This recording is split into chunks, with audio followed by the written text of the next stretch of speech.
آئیے سامعین محترم، آج کے اس انتہائی علمی تحقیقی سیمینار کی پہلی شخصیت خطبہ استقبالیہ کے لیے میں گزارش کرتا ہوں ڈاکٹر طاہر حمید تنولی صاحب سے، معروف محقق، اسکالر، ماہر اقبالیات، بے شمار کتابوں کے مصنف محترم ڈاکٹر طاہر حمید تنولی صاحب۔ نحمدہ ونصلی ونسلم علی رسولہ الکریم، اما بعد، اعوذ باللہ من الشیطان الرجیم، بسم اللہ الرحمن الرحیم۔ قابل صد احترام صاحبزادہ ڈاکٹر محمد قمرالحق صاحب، صدر مجلس، صدر جامع محمدی شریف،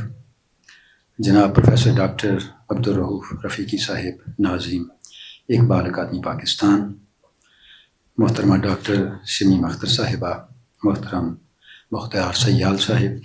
اور آج کی اس علمی تقریب کے قابل صد احترام شرکاء، اقبال اکادمی پاکستان کی طرف سے آپ کو اس علمی سیمینار میں خوش آمدید کہتے ہیں۔ اور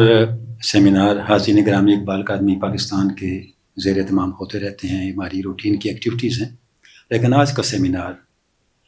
کئی لحاظ سے ایک امتیازی سرگرمی ہے، اور اس کا اندازہ آپ موضوع سے، آج کے سیمینار کے عنوان سے کر سکتے ہیں۔ اور جو صدر مجلس محترم صاحبزادہ ڈاکٹر قمرالحق صاحب ہیں، ان کی جو پہچان ہے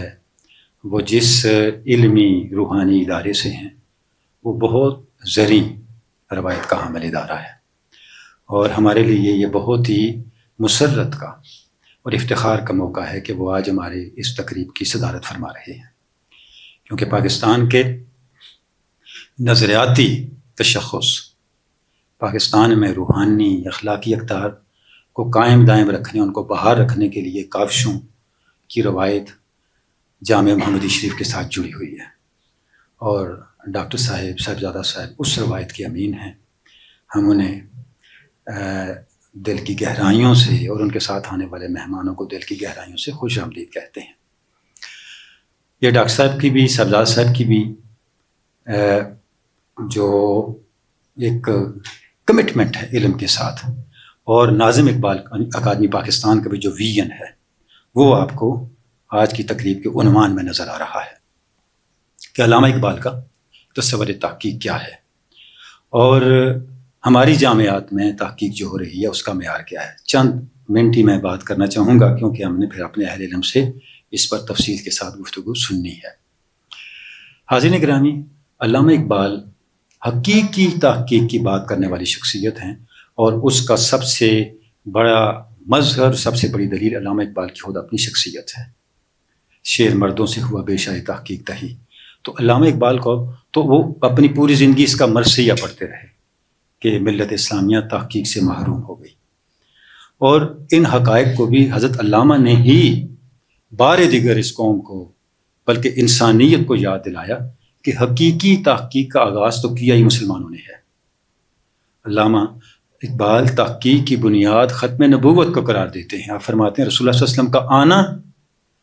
نبوت کے دروازے کا بند ہونا، دراصل استقرائی عقل کا آغاز ہے،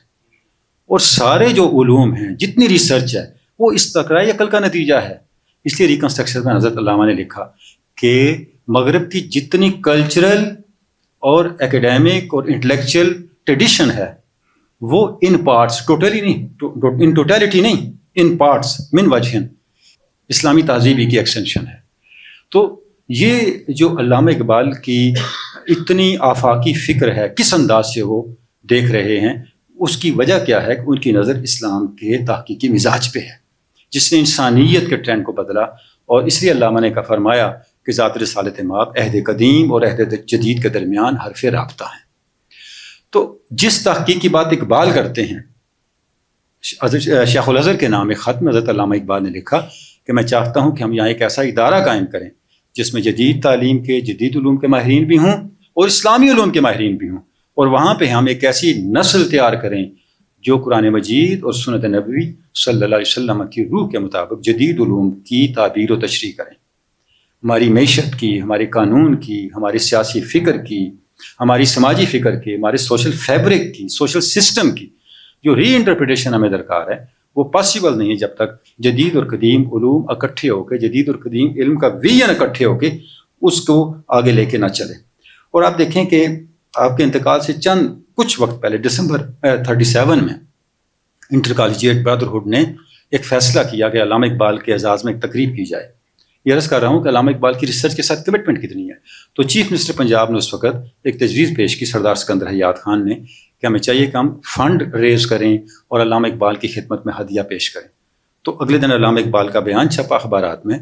کہ مجھے اس تجویز سے بڑی خوشی ہوئی ہے کہ قوم کے دل میں میری اتنی تکریم ہے، لیکن اس سے بھی ایک بڑا کام کرنا ضروری ہے جو میری ضروریات سے، مجھے اہمیت دینے سے، میری خدمت سے کہیں زیادہ اہم ہے۔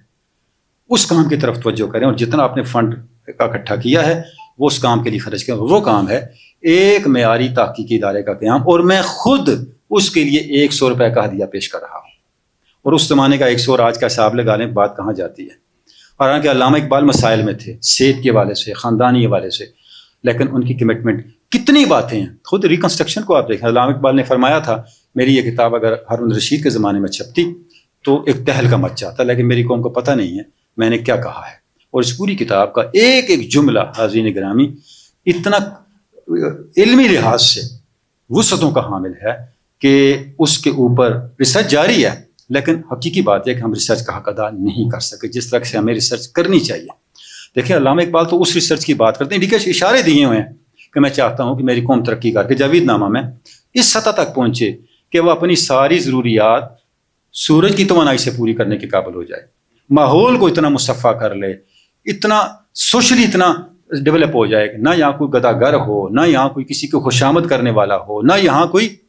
مشینوں کی آلودگیوں سے معاشرے کو بوجھل کرنے والا ہو۔ یعنی ہر سطح پہ علامہ اس سطح پہ جا کے سوسائٹی کو دیکھنا چاہتے ہیں، مادی لحاظ سے، اخلاقی لحاظ سے، ہر لحاظ سے، کہ جس کی کوئی مثال نہ ملتی ہو ہماری۔ لیکن جب ہم اپنی جامعات کو آج دیکھتے ہیں تو حقیقت یہ ہے کہ ہمیں بہت کچھ ریوزٹ کرنے کی ضرورت ہے، بہت سی چیزوں کو دوبارہ دیکھنے کی ضرورت ہے، اور اپنے تحقیقی معیار کو بہت اعلیٰ اور بلند تر کرنے کی ضرورت ہے، کیونکہ جس سطح پہ جا کے علامہ اقبال کی توقعات تھیں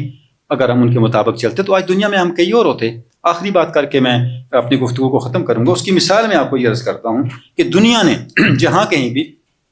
طاقت حاصل کی ہے، دنیا نے جہاں کہیں بھی غلبہ حاصل کیا ہے، تحقیق اور علم کی بنیاد پہ حاصل کیا ہے۔ صرف اسرائیل کی مثال عرض کرتا ہوں، چھوٹا سا ملک ہے جس کی آبادی لاہور سے بھی کم ہے، یعنی 9.25 ملین، اور لاہور کی آبادی 14 ملین ہے، اس سے بھی کم ہے۔ اب اندازہ کریں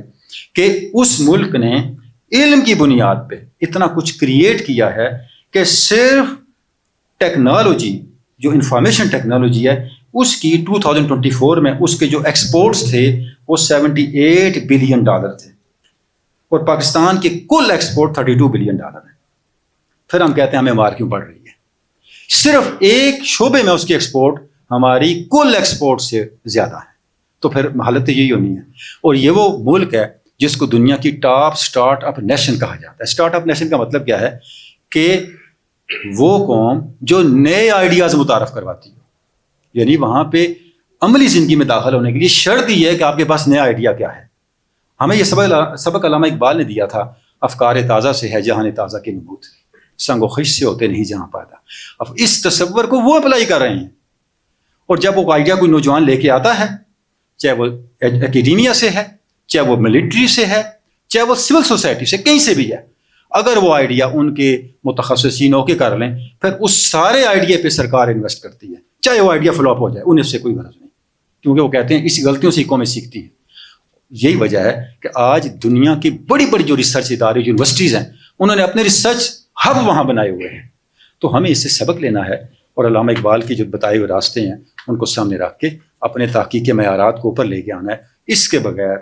صرف اقبال کا نام لینے سے ہم اقبال کی بتائی ہوئی اقبال مندی تک نہیں پہنچ سکتے۔ واخر دعوانا الحمدللہ۔